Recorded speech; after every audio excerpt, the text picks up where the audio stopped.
première chose, c'est que je suis un homme et je suis dans le travail flexible.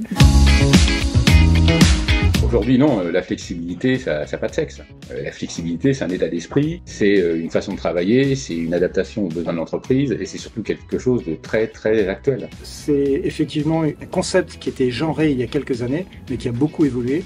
Et maintenant, je rencontre énormément de gens, de tous les âges, tous les genres et toutes les périodes de la vie aussi, qui sont intéressés par le travail flexible. Je suis DRH à temps partagé. Depuis 2015, j'ai exercé une vingtaine de missions plutôt longue qui couvre le spectre total des activités d'un directeur des ressources humaines. Dans notre cabinet, on a effectivement un homme qui travaille à temps partiel, absolument, un directeur qui a souhaité passer à cette formule pour pouvoir mener un projet personnel d'entrepreneuriat sur le reste de son temps. Donc effectivement, ça existe aussi pour les hommes et pas seulement pour s'occuper de sa famille. 85% de nos placements concernent des femmes. Alors c'est sûr, ce sont les championnes du travail flexible. Mais je crois qu'il faut vraiment aller au-delà.